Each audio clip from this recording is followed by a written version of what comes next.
Back in November of last year, Daniel Craig sent Speedmaster fans into a little bit of a frenzy when he showed up at the Planet Omega exhibition in New York wearing a brand new Speedmaster. Now, nobody had ever seen this watch before, and people wondered, was it a new limited edition? After all, Omega has been known to crank out limited editions in the past. Then, in March, we finally got our answer. This is the new Omega Speedmaster Moonwatch with a white lacquer dial.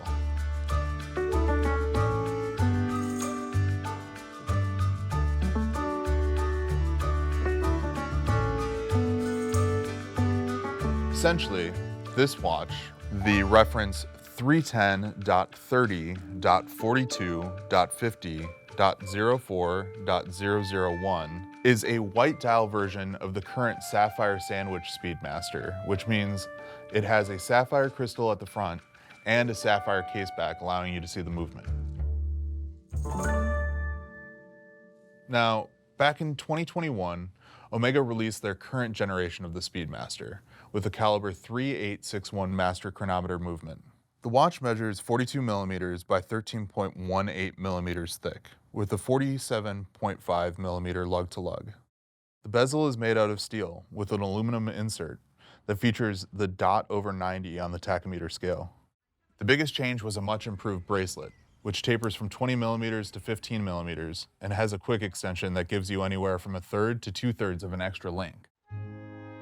3 years later, and we have the first regular production Speedmaster Professional with a white dial, and it's a white lacquer dial. What makes it different? Basically just that. It's got steps like the current generation of black dial Speedmaster, with circular graining in the subdials. You also get punches of red, like the text for Speedmaster, or the tip of the chronograph hand. The rest of the text is in black, and the hands and the hour markers match as well, but they're actually mirror polished with a black PVD coating, and in some light, they just look silver. I would say the white dial doesn't necessarily wear bigger, but maybe a little bit bolder on the wrist. It's certainly a statement. I think a lot of people are so used to the look of a black dial or a darker dial on the wrist, but with the white dial, it just pops more. It's also something that I think might be more of a summery option, something I've discussed with some friends as I've been reviewing this watch. But I think no matter what, you could wear it any time of the year, and it'll certainly catch your attention every time you look down at it. As a complete package, it's pretty stunning. The text on the dial seems to float in midair when you look at it from different angles. But the fact that it's actually a white lacquer dial means that it's pretty hard to produce. And despite all the challenges in production, this new white lacquer Speedmaster only costs $100 more than the current Sapphire Sandwich with a black dial. The total cost, $8,100. Now, at $8,100, it's a tough price point for any watch on the market. But when you compare it to everything else that you could get for the money, you have things like, at about $11,000, the Zenith Chronomaster Sport, which has a similar design quality and sportiness to it. Tudor has recently released a few chronographs that are a couple $1,000s cheaper than the Speedmaster. But to me, there's really only one main competitor to the new white dial Speedmaster, and that's the Rolex Daytona. Granted, it's not the only option on the market, but Rolex and Omega have been side by side as market competitors for a long time. And there's a few similarities aesthetically. You have the black bezels on both, you have touches of red text, but the Daytona costs $7,000 more, and it's got a wait list that extends 5 years or even longer for some customers. Speedmasters, on the other hand, have always kind of been the opposite.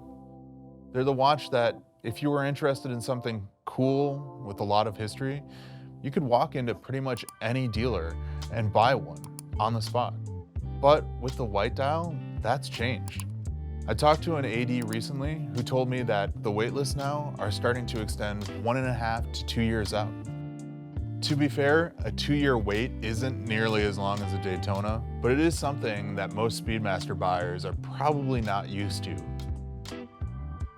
When you're making changes to an icon like the Speedmaster, you have to tread very, very carefully. And it's something that Omega has done pretty well over the years, but that also can be a double-edged sword. When you've got a watch that has looked the same for decades, it can be kind of hard to tell one generation from another unless you look very carefully. But with the new white dial Speedmaster, that's not a problem anymore. I honestly hadn't tried on a Speedmaster in a few years just because they almost always seem the same, and I didn't know which one was for me. This one is so substantially different. It's fun, it's interesting. Speedmaster collectors themselves are people that are obsessed with details, and some of them might want to keep watches that are an interesting part of history or an interesting part of a lineage. But when you're coming to the Speedmaster for the first time, the number one thing to think about is, how does the watch make you feel?